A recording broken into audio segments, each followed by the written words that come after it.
Happy Friday, everybody. So sorry I'm a little late, although I don't know, can I really be late to my own live stream? Super excited to come and talk to you. I wanted to do this outside because the weather is absolutely gorgeous here. But last time I tried to do this outside, you saw what happened. It was not a pretty sight. The video quality was so bad. And in this day and age, to have video quality that poor is completely unacceptable. So I'm stuck inside, but I promise you it is a beautiful day outside.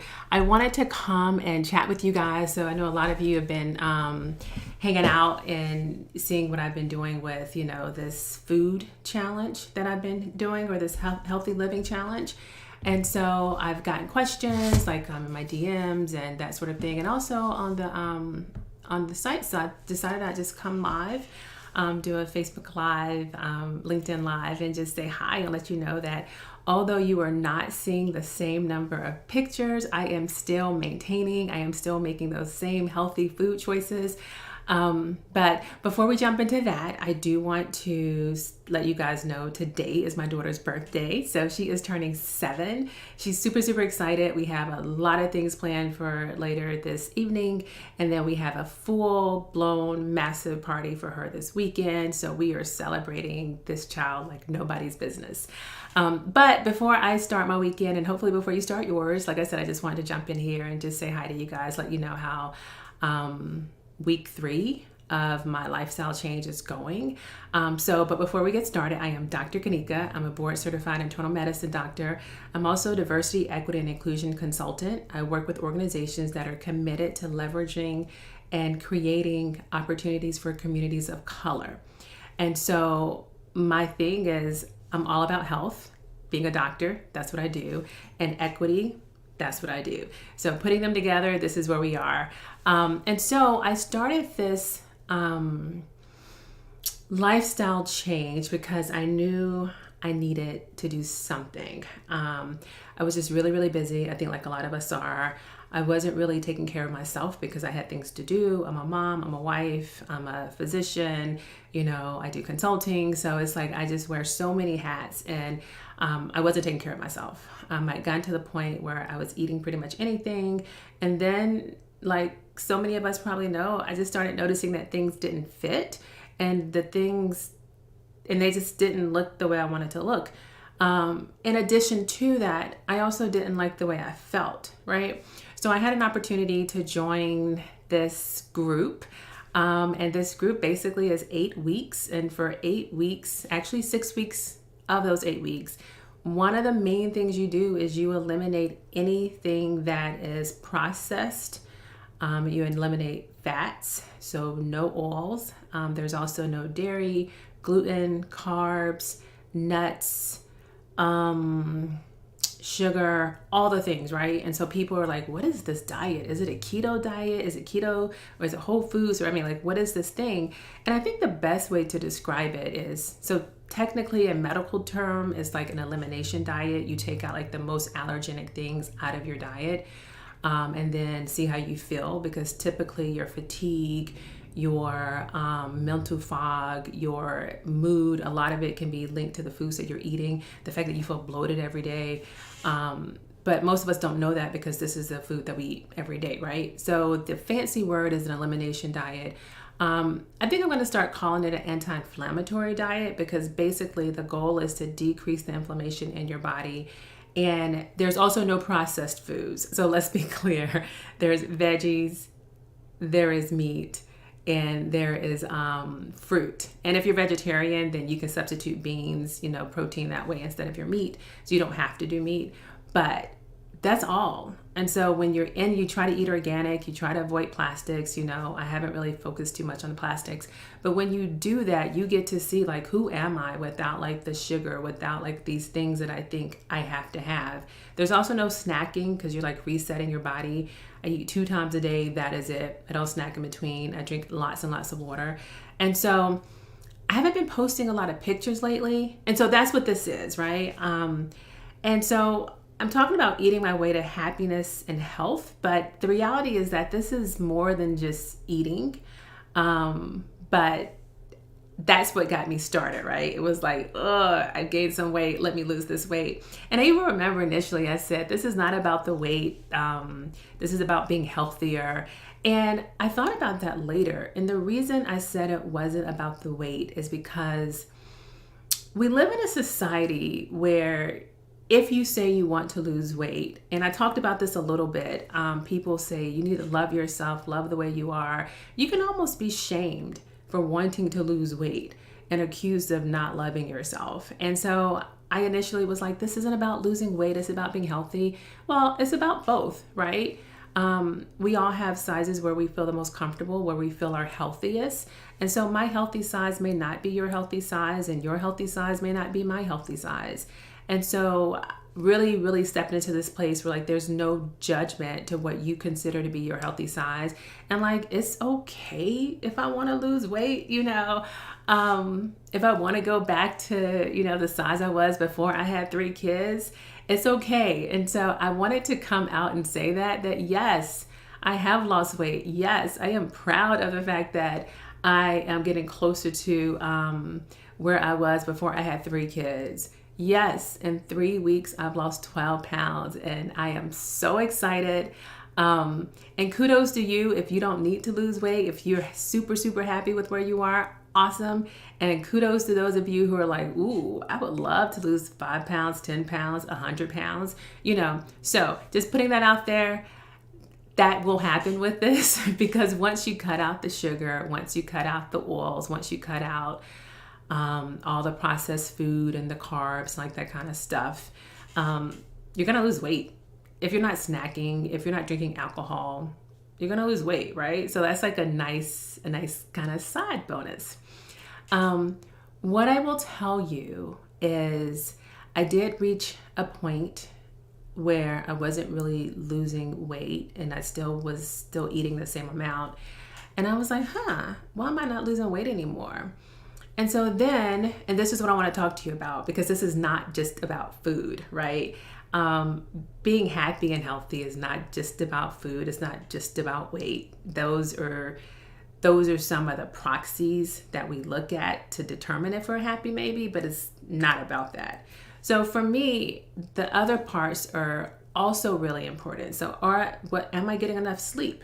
So I started to make sure that I was getting sleep. So 7 to 8 hours of sleep. And then I started losing weight again. So nothing changed in terms of what I was eating. I was still doing the same like anti-inflammatory diet, but all I did was start to get sleep. And I was like, yo, I have heard about this. I've read about this. I'm actually board certified in obesity medicine. So I know about this. But to see it happen, to be like, I didn't do anything differently except go to bed, 7 to 8 hours of sleep, and then I started losing weight again. Holy crap.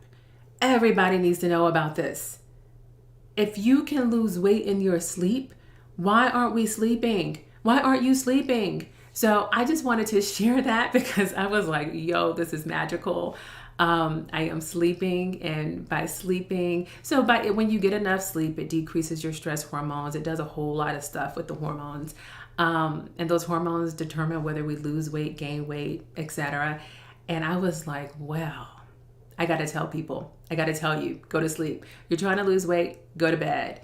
And just know like you're losing weight by doing nothing but sleeping and replenishing yourself. That to me is awesome. The other thing that I'm really working on is learning how to just relax. So whether it's taking a walk, whether it's meditating, whether it's doing Tai Chi, just trying to bring it down a little bit, trying not to get overly excited or annoyed. And because the reality is like the more stressed you are, the more cortisol you have. And then the higher your cortisol, the more difficult it is to lose weight, because the cortisol level, which is an inflammatory hormone, stress hormone, then it increases the hormones that determine whether you're hungry or not hungry, whether you have a craving or don't have a craving. And I think we all know the situation, right? Where you're so stressed, you have so much on your plate, and all you want is like that bag of chips. All you want is that milkshake. It's like you just have this craving. It's like, I just need that. And if I get that, I won't be so stressed anymore. That's all driven by your hormones. It's driven by your cortisol levels. And so learning how to relax, be still, bring it down, decreases your cortisol, decreases the negative effect it has on your hunger hormones, and decreases your cravings. So it's a win, win, win, right? And so I just wanted to share that too. So, and the other thing that I've been doing when I'm not posting food pics is I've been drinking a crap ton of water. Now, once again, I'm a doctor. I know I need to be drinking water. But I'm sure there are tons of you out there who have professions who know you should be doing X, Y, and Z. Maybe you're in IT and you know your password should be a stronger password. Maybe you're a beautician but you haven't had your own hair done in like 3 months. We've all been there, right? So yes, I'm a doctor. I know I should be drinking water, but I just didn't have time. And drinking water meant going to the bathroom, and I got stuff to do. So I may have been drinking maybe 2 cups of water a day, maybe 1. But with the beauty of what I'm doing right now with this lifestyle change, I am drinking water, at least 6 glasses of water a day. I still know I need to probably increase that some, but I wake up in the morning, I drink a glass of water. I drink water all the time, because when you're not eating, I'm drinking water. So it's been really, really helpful. And I was like, I need to put up 8 glasses of water, take a picture and post it on my, LinkedIn or on my Instagram, so people know I'm still doing this thing. But I'm focusing on so many things other than just food. And so food is the thing that gets you started. Food is the thing that kind of clears the palate, right? Let's get this inflammation down. Let's get your cravings down. Let's get you more mindful and more present with your body. Because anybody who manages to maintain this anti-inflammatory diet for 6 weeks, you were really doing some soul searching. You were really committed to being the best version of yourself. And so I think that dedication, it has to be the first thing. And then after that, you start realizing, okay, it's going to take more than just that thing to keep me here. And so for me, what it took is okay, let me work on getting more sleep. Oh, I feel better. Let me work on drinking more water. I feel more energetic. So that's what I've been doing. Also, for those of you, because some of you messaged me that I've been vegan or vegetarian in the past, and I will tell you I actually prefer to eat vegan and vegetarian, and so you've seen lots and lots of meat, and I'm eating lots of meat. And the reality for me is that it was just too complicated since I was pulling so many things out of my diet to also take away meat and to figure out all the different ways to do the beans, but without the oil and without this and without that. So for me, since the reason I don't eat meat typically is, that's a whole nother discussion. But so for me, I was like, I'll just eat meat during the 6 weeks. And then when I get into the phase that's the sustainable phase, because I'm not gonna eat like this for the next 6 years of my life. This is really 6 weeks, getting you down to the end, getting you down to there's no inflammation, getting you to the place to see what do I feel like if my body's not filled with stuff, right? And then I will slowly start adding things back in. I like nuts. I like pecans and almonds, and so those things are gonna come back. They're just not in my diet right now. So anyway, saying all that to say that, like I said, this is not just about food. This is about so many other things. And so if you're watching, if you're inspired, I hope that you'll consider making those lifestyle choices that make you healthier, even if they seem to be really, really challenging in the beginning.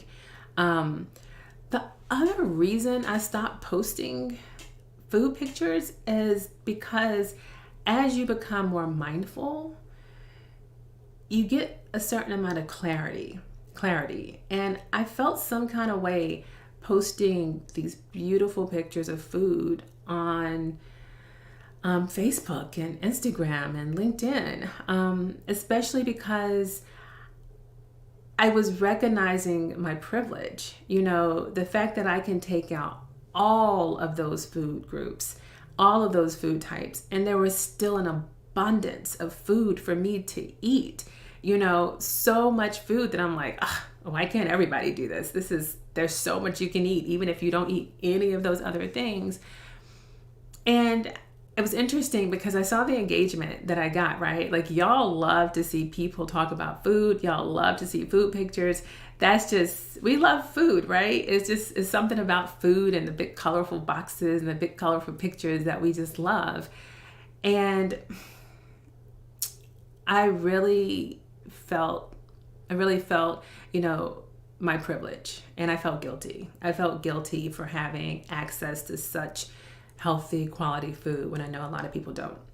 And so I don't know. So we'll see what happens, moving forward. Will I still post my meals? Or will I not post my meals quite as much? It's kind of like that person with like that beautiful like body, and they're always posting their amazing pictures, in their bikinis, or they're always traveling to like all these amazing places in all their pictures. They flood their timeline with all their amazing travel, and there's nothing wrong with that. But yeah, I will say, I was like, I don't know. I really have to sit with that a little bit, especially when you consider food insecurity is really, really high. I think it's 1 out of 8 people, or is it maybe it's 1 out of 8 children suffer from food insecurity. And food insecurity is when you just don't have enough to eat, when you're questioning where your next meal is going to come from, when you're hungry, not just for a few hours until your next meal, but for a day or 2 days because there is no food coming. So that's food insecurity. And I was like, you know what? I'm going to talk about food insecurity, not today, but I'm going to come back and do a live on food insecurity. I also want to talk about food deserts. A lot of people aren't familiar with the term food deserts versus food oasis. And a food desert is a place where they just don't have grocery stores. They don't have good quality food options.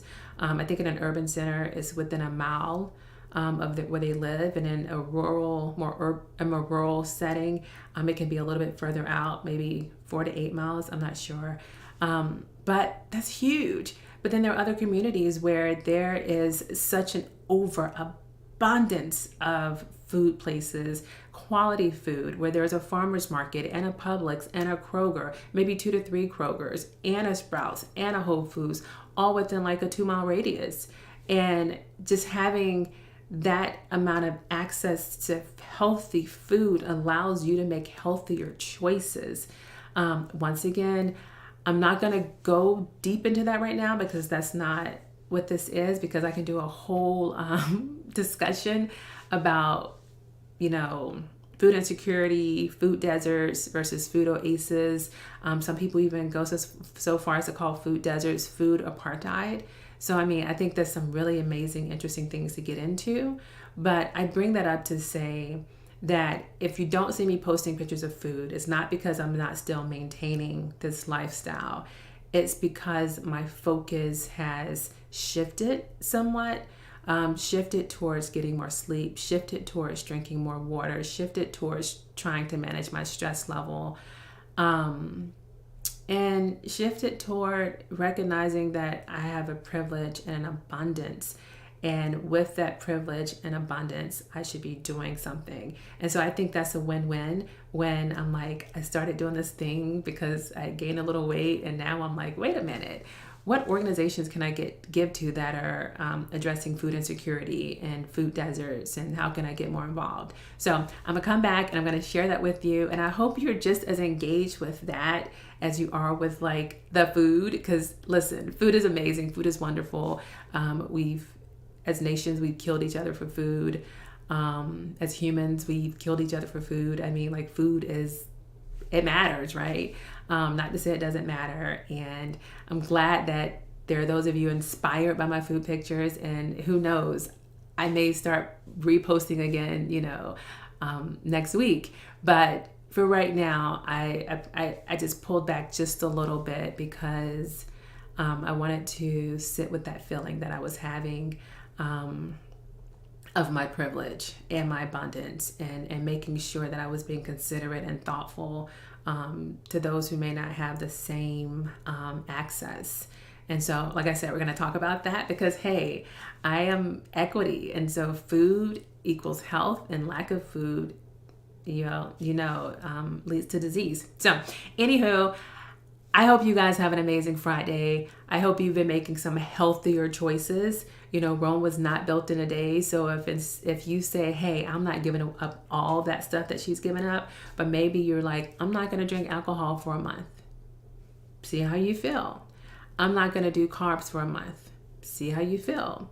I'm not going to do sugar for a month. See how you feel, right? Like it doesn't have to be as extreme. I'm a pretty extreme person, so I go all in when I go in. But definitely changing the way you eat can change your perspective.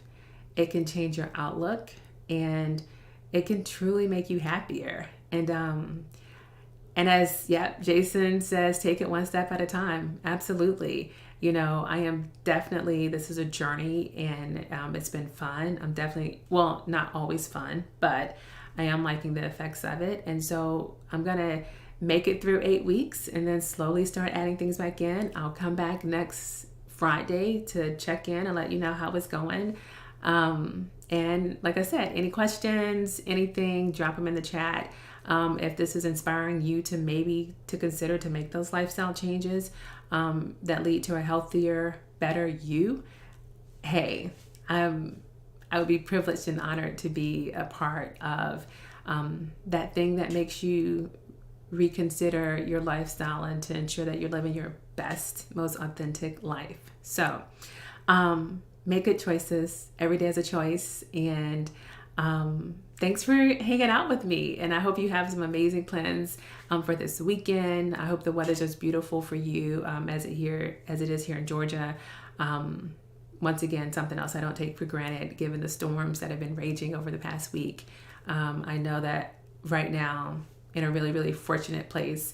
And so hoping to spread a little bit of that love and energy out into the world. So once again, I'm Dr. Kanika, board certified internal medicine physician, diversity, equity, and inclusion strategist. And I work with organizations, both large and small, who are committed to leveraging and creating opportunities for communities of color.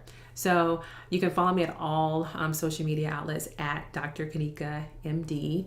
Pretty simple. Also have a website, www.drkanikamd.com. You can also email me at info@drkanikamd.com. So pretty simple. I'm everywhere. You can find me. And thanks for joining. Have a great, awesome, amazing weekend. See you later.